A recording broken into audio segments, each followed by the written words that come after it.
apa yang berjalan-jalan di pasar itu dalam ayat yang lain itu. Tidak ada bedanya. Nah, pesan yang ingin kita tangkap dalam ayat ini Bapak Ibu, sebegitu besar pengaruh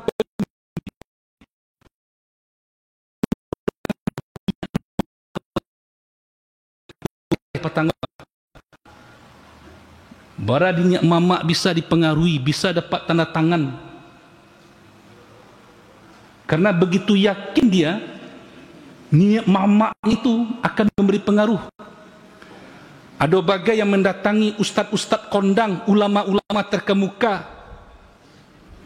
Karena begitu yakin dia akan ada pengaruh. Sebegitu besar pengaruh pemimpin. Apakah dia pemimpin kaum, pemimpin negeri, pemimpin agama? Jadi kalau bapak-bapak ibu-ibu ingin tahu yang merusak di satu negeri itu, mutsrofin yang dimaksud dalam Al-Quran itu yang pertama memang pemimpin, kelompok-kelompok elit di dalam negeri, masyarakat tertentu. Kalau kelompok-kelompok elit ko Bapak Ibu kalau nyok ke bandara, nyo nak sama Jawa awak ko ada kartu khususnya Pak. Nggak ada buka kebek pinggang, nggak ada buka iko mangke-angke tangan. Tapi kalau model-model awak, gua Bapak Ibu, gua maka KTP Pak, buka kebek pinggang Pak. Tapi kalau nan mereka elit-elit itu Pak, ada kartu khususnya Pak. Masuk pesawat bagi Bapak Ibu, nyu duluan Pak. Mbak pernah miringi seorang anggota DPR Bapak Ibu, ya, lenggok sini dalam tidak ada menunggu, ada kartu khusus. Dan di atas pesawat Bapak Ibu, duduknya berbeda kadang jawab Pak. Ya, walaupun sama juga Pak. Nyu duduk di muka khusus. Jadi ini termasuk pesan kepada mereka yang dipilih. Kota Payakumbuh ini Pak Ibu, kota kita ini, anggota DPRD yang kemarin kita pilih, mereka harus memikirkan negeri ini 24 jam. Kalau ketua Muhammadiyah ada Pak. Tapi kalau ketua DPRD ada rumah dinas, ada tunjangannya, lengkap. Ku baimbuan sadonyo ke ketua Muhammadiyah, ke ketua Masjid. Ya. Tuh Ustaz, aku bagus Ustaz. Baimbauan sadonyo ke ketua MUI. Padahal kadang MUI itu sendiri Pak Ibu, anggarannya saja tidak cukup itu untuk berkegiatan. Jadi yang tidak bisa tidur 24 jam itu siapa? Nanggala kayu pilihlah den, sudah itu dipilih dia yang harus 24 jam bekerja.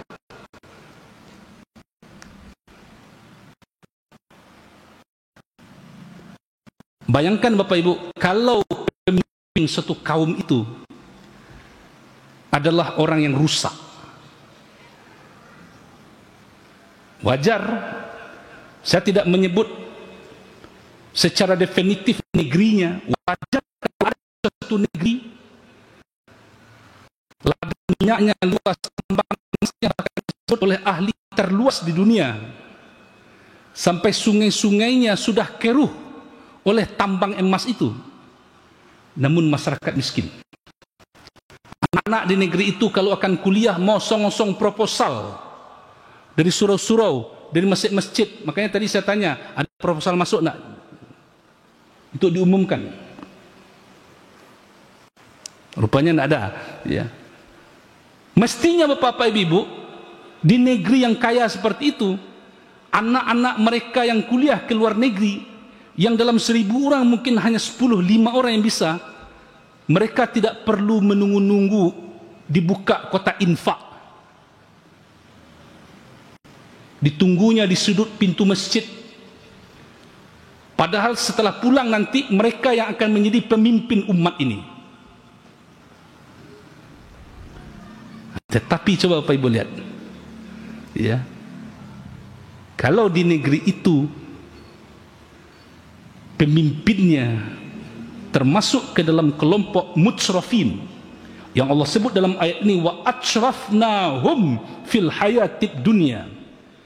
Kami beri mereka kemewahan di dalam hidup di dunia sehingga mereka punya pengaruh.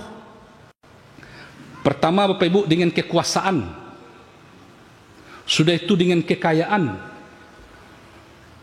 tetapi itu semua tidak mereka pakaikan untuk kebaikan. Kalau menurut Surah Al-Mu'minun ayat 33 ini dicontohkan Allah, mereka pakaikan fasilitas itu untuk mengajak masyarakat di kaumnya tidak ikut kepada apa yang diajak oleh Rasulullah sallallahu alaihi wasallam. Kalian nampak ada Bapak Ibu? Karena itu begitu penting kepemimpinan itu. Tidak Pak? Ya. Dan masyarakat pun tidak bisa pula membiarkan sewenang-wenang. Makanya Bapak Ibu hari ini dengan kemajuan teknologi media sosial, sehingga masyarakat yang mereka disebut sebagai netizen, ya, termasuk pengontrol aktif baik terhadap pemimpin agama maupun terhadap pemimpin negeri. Apa yang terjadi kemarin barusan? Ada seseorang yang dalam tabligh akbar, mungkin waktu itu sudah biasa di masyarakat itu atau di jemaah itu bercanda-canda, tetapi dampak dari kemajuan teknologi, se-Indonesia orang memberikan komentar tidak setuju, keluarnya satu ucapan yang orang melihat raut wajah orang yang menjadi objek candaan tadi berubah. Coba Pak Ibu lihat dampaknya.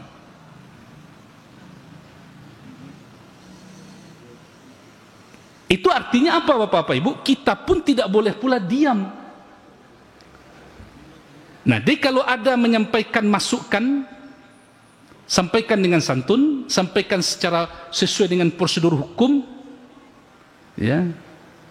Bapak-bapak, ibu-ibu ingin memberikan masukan kepada wali kota terpilih, memberikan masukan kepada DPRD,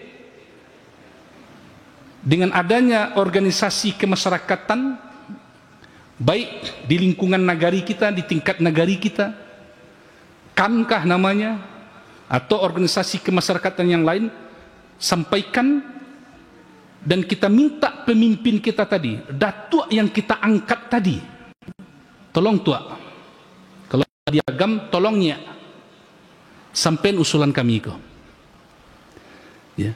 Kadang-kadang bapak-bapak ibu-ibu yang inginkan masyarakat itu tidak kesampaian, itulah muncul spanduk sepanjang antah.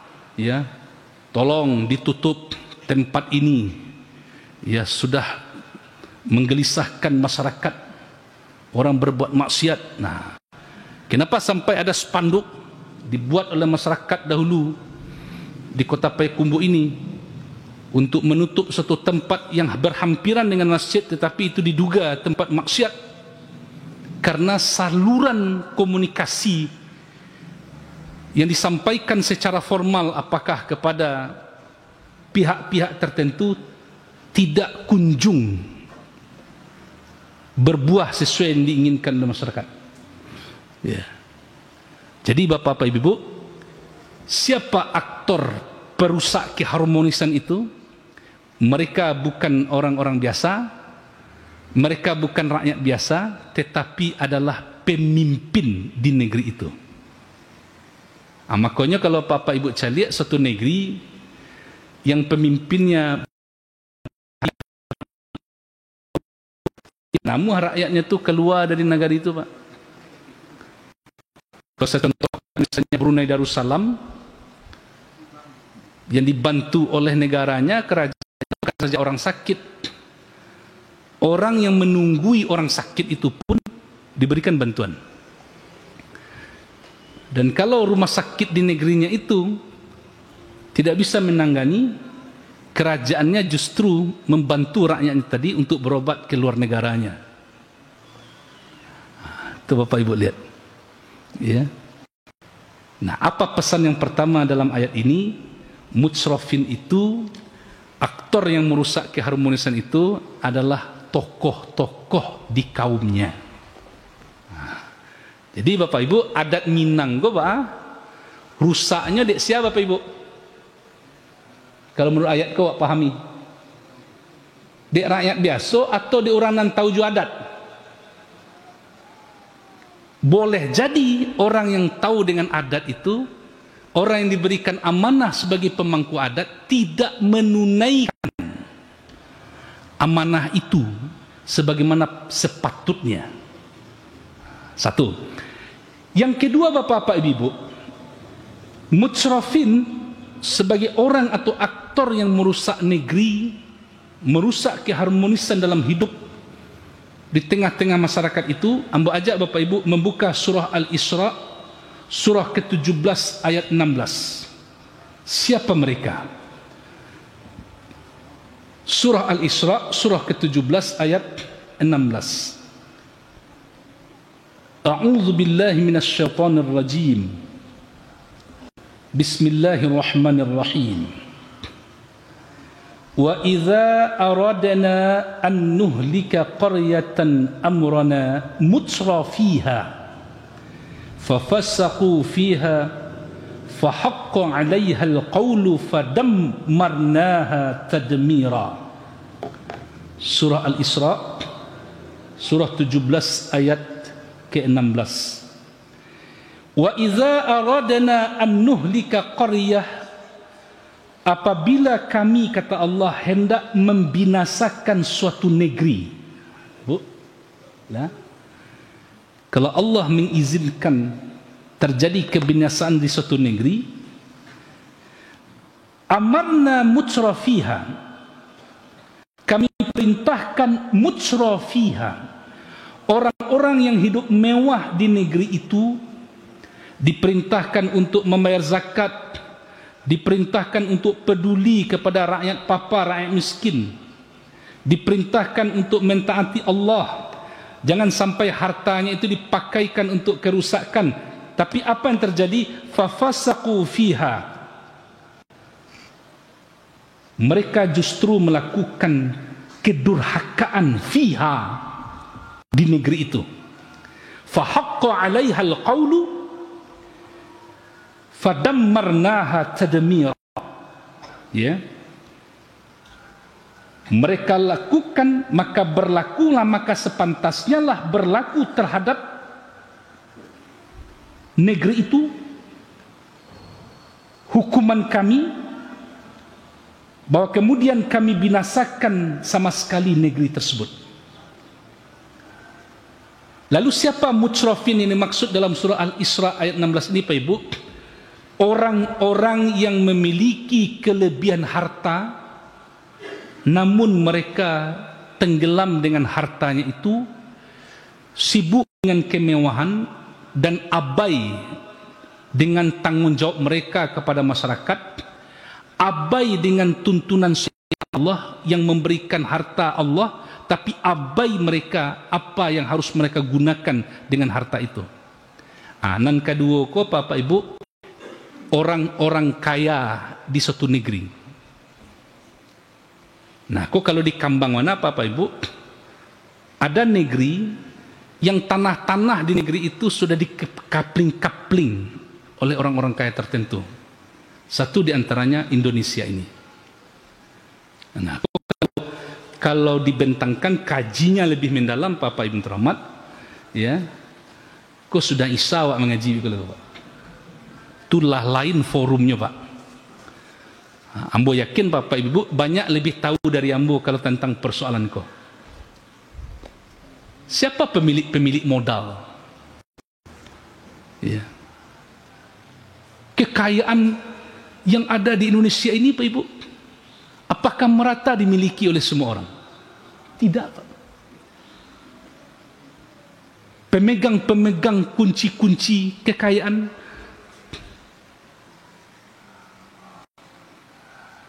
mereka yang ketika mereka tidak menggunakan itu untuk kebaikan, itu yang terjadi yang merusak. Mereka bisa membeli semuanya. Nah, kamal apa ibu? Bapak ibu lebih hebat, lebih ahli dari ambo kalau soal mengembangkan, menjabar kuasan. Mereka bisa membeli apa saja di suatu negeri. Ya. Makanya mohon maaf saya Bapak Ibu, kalau modali kojo nanti lai sistem pemilihan langsung Indonesia ko agak Bapak Ibu, gubernur menjadi wali kota, menjadi bupati segala macam itu, you orang kaya sudah Pak. Ya. Untuk mendapatkan partai sekian M, belum biaya-biaya lain. Syukur-syukur kalau orang kaya itu orang kaya taat. Kalau tidak bagaimana Pak? Nah. Jadi merusak di negeri itu Bapak Ibu, kalau dibuat dalam urusan bisnis, bukan pedagang kaki lima, bukan apa-apa yang kita mengalir di pasar Pak, tetapi pengusaha-pengusaha besar. Mereka Bapak Ibu terhormat itu. Nah karena itu Bapak Ibu, kalau dihubungkan dengan dakwah, bagaimana dakwah ini bisa menyebar ke seluruh, katakan istilahnya ke seluruh objek, ke seluruh lini Bapak Ibu. Dapat seorang berdua bertiga orang kaya terkaya di Indonesia ko Muslim taat, itulah kadang pengaruhnya Pak. Ya. Sehingga betapa bahagianya umat Islam ketika mendengar ada pemilik suatu ekspedisi terbesar di Indonesia masuk Islam. Bagaimana bahagianya umat Islam Ibu. Lah tabayang Pak bara zakatnya.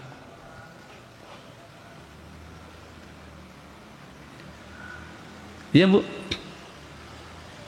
Kota Payakumbuh kok Bapak Ibu membangunnya untuk membantu duafa. Cari zola Ibu pengusaha-pengusaha di Kota Payakumbuh kok minta zakatnya Pak. Kabupaten 50 kota Bapak Ibu, salah satu persoalan sosial yang dihadapinya adalah hampir di setiap hari di kabupaten 50 kota. Kalau Kota Payakumbuh saya belum dapat data. Di kabupaten 50 kota, ibu-ibu rumah tangga yang berusia 5 sampai 40 tahun terjerat pinjaman batak. Itu istilahnya kalau di kampung-kampung. Meminjamnya 5 juta Bapak Ibu dari rentenir, diagihnya sampai setengah juta. Beko memulangannya 6 juta. Itu hampir di setiap nagari di kabupaten 50 kota. Baam menyelamatnya Pak. Kita harus desak pemerintah kabupaten kota termasuk bupati terpilih. Bentuklah lembaga-lembaga, apakah bank muamalat wa tamwil, BPR syariah yang ada di setiap nagari itu, yang ketika meminjamkan kepada masyarakat namanya qadur hasan. Kalau dia meminjam 2 juta, mengembalikan juga 2 juta. Dan ada pula dana yang bersumber dari zakat untuk membantu mereka yang masuk dalam kelompok yang berhak menerima zakat. Belum lagi perusahaan-perusahaan yang beroperasional di kabupaten 50 kota termasuk Payakumbuh ini, PT-PT diminta dana sosialnya, sehingga ada namanya CSR, Social Corporate Social Responsibility, pertanggungjawaban sosial perusahaan itu. Diminta dan dibantu. Nah, coba Bapak Ibu lihat betapa dakwah kita itu Bapak Ibu sampai ke seperti itu. Jangan bercakap perkara di Allah je itu sana bahas-bahas tadi. Ya. Kau lebih kaji bercakap perkara itu so kadang-kadang di Allah. Padahal nanti kalau mati nanti tanyuan si Allah Pak, si Tuhanmu, bukan di mana Tuhanmu. Jangan perkara khilafiyah saja yang dikipih-kipih. Ada tanggungjawab lain yang harus kita selesaikan. Nah, karena itu Bapak Ibu, dakwah kita harus sampai kepada mereka yang diberikan oleh Allah kelebihan harta itu. Sebab ketika mereka yang diberikan kelebihan harta itu taat, maka banyak persoalan yang bisa diselesaikan. Sebaliknya mereka yang diberikan kelebihan harta itu, orang-orang kaya itu tenggelam dalam kemewahan dan tidak menggunakan hartanya itu untuk kebaikan, justru sebaliknya untuk kerusakan. Merekalah perusak di suatu negeri itu. Jadi Indonesia gua Bapak Ibu terhormat, nama rusaknya nak rakyat-rakyat bansek mode-mode saudara-saudara kita yang mendapat bantuan langsung tunai itu Pak. Nah, itu nama rusak negeri Pak. Pemilik modal yang mereka tidak punya tanggung jawab sosial, tanggung jawab kemanusiaan dalam menggunakan harta mereka. Jadi bukan kita, bukan masyarakat kita yang di bawah ini, tidak, tapi orang-orang kaya yang tenggelam dalam kemewahan. Tunan kedua Pak, tunan mutsrofin dan kedua. Dan ketiga Bapak Ibu terhormat, yang mutsrofin itu yang mereka aktor perusak negeri, aktor perusak keharmonisan di tengah-tengah masyarakat ini. Bapak Ibu buka surah Al-Waqi'ah, surah ke-56 ayat 45. Siapa mereka? Surah Al-Waqi'ah, surah ke-56 ayat 45. Ya. Siapa mereka Bapak Ibu? A'udzu billahi minasyaitonir rajim. Bismillahirrahmanirrahim. Innahum kanu qablu dzalika mutsrafin. Di dalam ayat ini disebutkan bahwa ada orang-orang yang disiksa nanti, disiram dengan air yang sangat panas, air yang mendidih, disiksa dengan angin. Mereka bahkan disebut sebagai kelompok kiri, orang-orang sesat. Siapa mereka? Apa yang membuat mereka dibegitukan oleh Allah? Innahum kanu min qabla dzalika mutsrafin. Sesungguhnya mereka itu dahulu hidup bermewah-mewahan. Siapa itu? Orang yang hidup bermewah-mewahan tapi membangkang dari kebenaran. Uang banyak, boleh jadi dia Bapak Ibu masih mengaku sebagai Muslim, tetapi tidak menjalankan syariat. Piti banyak, awak kayo, tapi berzakat enggak, ya, menunaikan haji tak mau, solat tidak, ya, yang mereka pegang adalah tradisi-tradisi lama yang batil, tetap tenggelam dalam kejahilan, sehingga mereka disebut sebagai golongan kiri, para pembangkang. Itu termasuk yang merusak suatu negeri. Makanya Bapak Ibu, pakaikan ayat ini Bapak Ibu yang 3 ini untuk memahami suatu kondisi di sebuah negeri, termasuk kondisi di negeri kita Payakumbuh, Kabupaten 50 kota ini, termasuk di Sumatera Barat ini. Coba Bapak Ibu cari lihat, kalau ada orang di suatu kampung Pak, kayu orang di kampung itu apa Ibu terhormat, ya, panennya sukses, hidup bahagia, ya nak, tetapi Bapak Ibu tenggelam di dalam dosa. Justru merekalah yang merusak negeri itu.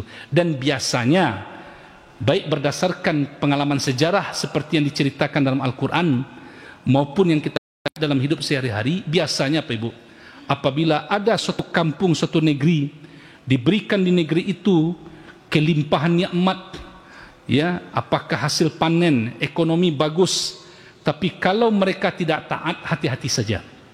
Biasanya pengalaman menunjukkan mereka pada memang dihancurkan oleh Allah Subhanahu wa taala.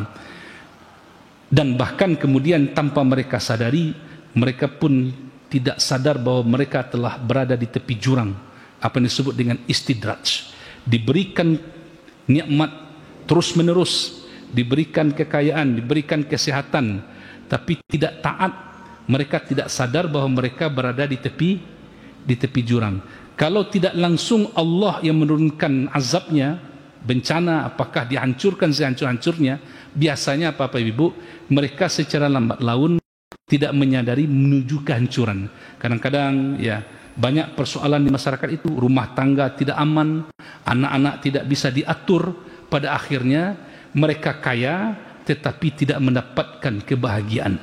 Nah, mudah-mudahan Bapak Ibu, kita ini terhindar menjadi mutsrafin, orang yang hidup mewah tapi kemudian tidak tahu pandai bersyukur kepada Allah SWT. Mudah-mudahan uraian saya malam hari ini Pak Ibu, 3 ayat yang menguraikan tadi. Pertama, surah apa tadi? Al-Mu'minun ayat 33. Yang kedua, surah Al-Isra ayat 16. Yang ketiga, surah Al-Waqiah ayat 45, bisa menjadi pegangan bagi Bapak Ibu untuk memahami keadaan negeri kita ini. Semoga pula pemimpin kita yang sudah dipilih dan mudah-mudahan ya akan memimpin negeri kita ini, mereka kepada Allah, mereka tahu dengan tugas dan tanggung jawabnya, dan semoga Allah meridhai dan Allah membimbing para pemimpin itu. Amin ya rabbal alamin. Billahi fi sabil haq. Assalamualaikum warahmatullahi wabarakatuh.